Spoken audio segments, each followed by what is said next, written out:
Anak Inu melempar ikan kecil ke arah paus. Tapi paus itu tidak memakannya. Anak itu mengira paus tidak tahu cara makan. Ia menunjukkan ikan. Tapi paus masih menggelengkan kepalanya. Baru sekarang ia mengerti bahwa paus ingin dia memberinya makan. Lalu ia dengan nekat menjatuhkan ikan ke mulutnya. Paus makan dengan sangat baik. Lalu menyemprotkan air karena senang. Ia melempar ikan lagi ke dalam mulutnya. Mengetahui paus tidak akan melukainya. Ia perlahan mencoba untuk menyentuhnya.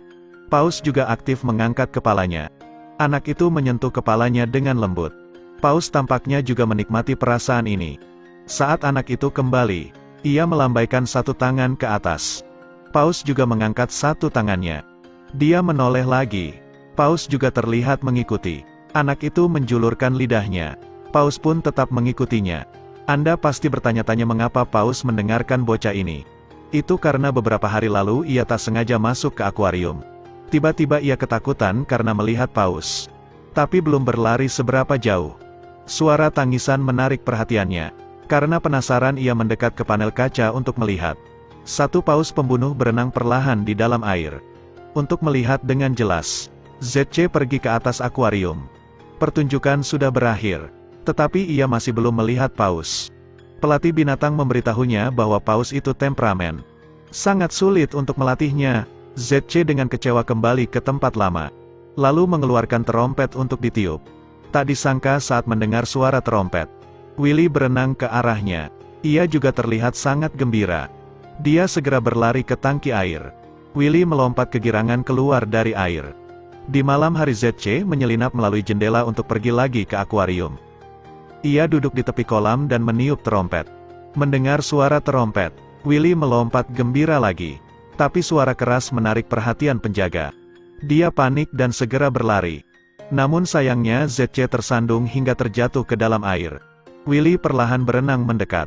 Dia memeluk erat tubuh ZC. Padahal paus itu bisa menariknya ke dalam air yang dalam. Tapi dia tidak memakannya. Malah Willy juga menariknya ke permukaan air. Lalu perlahan berenang kembali ke tepian. Lalu dengan lembut mendorong ZC ke tepian. Dia dengan cepat bangun. Melihat Willy di sampingnya. ZC tak percaya paus itu baru saja menyelamatkannya. Untuk membalas kebaikannya, di keesokan harinya, ZC membawa tas ikan lalu melemparkan ikan ke kolam. Tetapi Willy malah mengembalikan ikan itu kepadanya. Ternyata ia ingin langsung diberi makan olehnya. Setelah makan kenyang, ZC bermain dengan Willy. Dan belajar darinya dengan cara yang sama. Pengurus akuarium telah melihat pemandangan ini. Sejak ditangkap Willy sangat pemarah dan galak. Tidak pernah ada yang berani memberinya makan dari jarak dekat. Jadi dia meminta bantuan ZC untuk melatih Willy tampil. Sehingga akuarium akan menarik lebih banyak tamu. Sekarang kondisi hidup Willy jauh lebih baik. Jadi ZC mengambil alih sebagai pelatih Willy. Ia membaca banyak dokumen mengenai paus. Sangat cepat menjadi teman baik Willy. ZC bisa memberi perintah pada Willy dengan sangat baik. Bahkan bisa menunggangi Willy untuk berenang di sekitar kolam. Bos melihat itu, jadi memutuskan untuk membuka pertunjukan paus. Saat ini pertunjukan paus bisa menghasilkan banyak uang. Anak-anak sangat bersemangat setelah melihat paus. Mereka juga memukul kaca kolam renang. ZC sangat percaya diri dengan pertunjukan ini.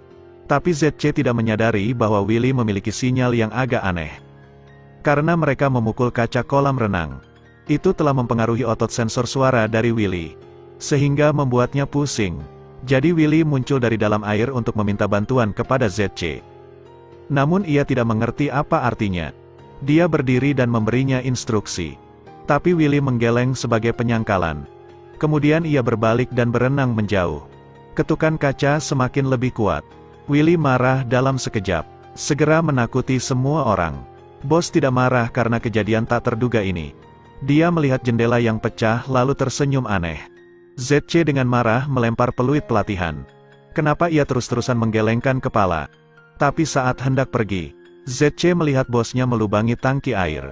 Setelah bos pergi, ia segera kembali ke tangki uji. Tangki terus mengeluarkan air. Akhirnya ia juga mengerti bahwa bos ingin membunuh Willy. ZC buru-buru memanggil staf pelatih untuk menceritakan hal ini. Ia tahu bahwa bos membeli asuransi untuk Willy saja. Jika Willy meninggal di luar kemampuannya, sehingga mendapatkan perlindungan asuransi yang besar. Ayo kita selamatkan Willy. Jadi keduanya bekerja sama. Pelatih ini juga sudah lama tidak menyukai pikiran bos jahat itu. Mereka memindahkan Willy keluar dari akuarium. Lalu bergegas ke dermaga. Karena kekurangan air untuk waktu yang lama, Willy terlihat kelelahan. Akhirnya mereka telah tiba di dermaga. Tapi bos telah menunggu mereka di gerbang masuk. Pengemudi menekan pedal gas satu arah. Mobil mundur dengan sangat bagus. Pada akhirnya Willy juga tenggelam di tepi laut. Tapi bos jahat ini sangat mudah untuk menanganinya. Perahu nelayan dikemudikan untuk memblokir jalur renang Willy. Juga memasang jaring ikan di bawah laut. Melihat Willy hendak tertangkap lagi, ZC seperti memikirkan sesuatu.